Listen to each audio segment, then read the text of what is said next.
As you may know, the popular show Ed and Eddy has been running for a long time. However, between October 7th, 2003 and October 21st, 2003, episode 34 was accidentally released 1 week before it was scheduled to. It was also known to some around the office the primary writer had been sick with the flu, and instead of going on to make episode 34, the show was supposed to replay episode 1. At 5 a.m. Eastern Standard Time, people reported a very disturbing new episode premiering on Cartoon Network. Some children were unfortunate enough to see it. Apparently, the quality of the episode was mediocre when held to the regular standards. Animation was choppy, sound was constricted, and very muffled. Reports of a line running up and down, similar to the crappy VHS tape, was received. Scenery was described as overwhelmingly dark and depressing without changing props or other background objects. Stormy looking. Characters also behaved oddly. Instead of the normal goofy hijinks inspired personalities, viewers complained they were extremely agitated, gratuitously hateful towards each other, and constantly about to begin sobbing after the lines. The protagonist also had a very bad lisp. No one knows why, but he spoke with a sexual tone, and that further bothered the viewers. I was one of the viewers. The episode began with Eddy walking down the street with Ed. I noted that Double D was missing. There was an angular shot coming from in front of the two on the show. Them walking toward the viewer. Eddy was wearing an angry look. He does when something goes wrong. His eyes were red around the irises. Ed looked absolutely forlorn and practically dragged behind Eddy.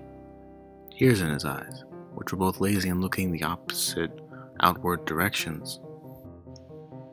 Kevin, the series antagonist, was riding his bike opposite of the Eds, towards them. The shot became blurry and low moans were heard coming from Eddy before Kevin hit him, which never happened because the screen went to black. The screen then snapped back to Kevin, and Kevin was again heading towards Eddy. The view was so blurry this time that all I saw was a green blob heading towards the yellow one. Again, a low moan. Only this time it sounded like the microphone was broken and loud static came, greatly overshadowing the moan. A claymation sequence of Double D sleeping on Eddy's bed came up. Honestly, it may have just been the absurdness, but I jumped and shivered. Waking up and getting out of bed, he moved oddly around the circular room. The fast pitter-patter of footsteps began being the only audio. The steps sounds were very clear as I was shown a bird's eye of him scampering around the room. There were no visible doors. Double D began screeching, sounding like a fisher cat, as he moved wildly around the cell of his room faster and faster until the screen became blurry again. The purple room's color swallowing now orange blur. An extreme close-up of Eddy's front door sat in absolute silence for a maddeningly long time, as at least 2 minutes of dead silence in the door. Next we see Jimmy and Sarah at the doctor in some sort of probably oral. Jimmy, obstructed in view by a hanging lamp, was crying loudly with Sarah trying to comfort him in an unusually warm fashion. "It hurts, Sarah, it hurts." Suddenly, the doctor came into the room and smashed open by a new character, a dentist. His face wasn't shown because he was tall enough to be out of the shot. Sarah was escorted out of the room. Jimmy was shown. His headgear was mangled.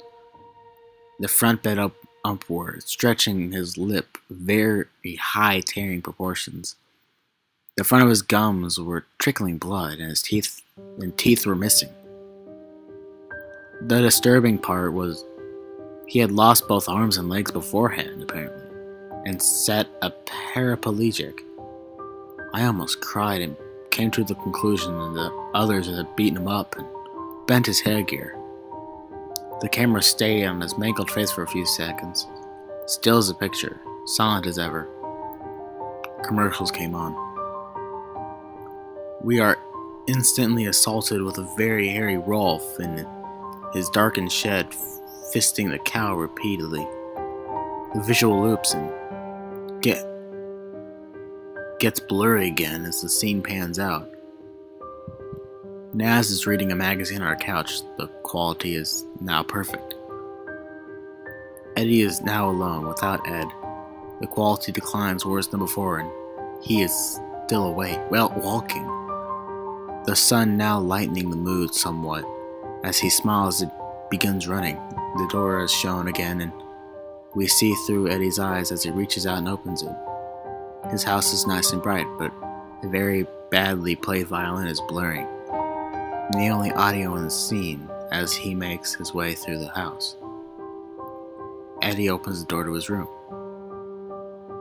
Johnny is shown under Naz's couch cushion as he crawls out on all fours in a comedic way and pops up behind her. Still oblivious, I laugh, being someone forgot to draw his eyes, and I thought of a mole. Suddenly, I stopped laughing as he started swallowing her head. Still in a cartoonish fashion, of course, but this was different. He and she stayed like this until she started kicking and struggling. Johnny held her like this until she went limp. A zoom in on his face revealed extremely small human eyes. Double D was laying in Eddy's floor, no longer in claymation. The camera showed Eddy's house for the remainder of the episode, about 3 minutes, and the next program began on the spot.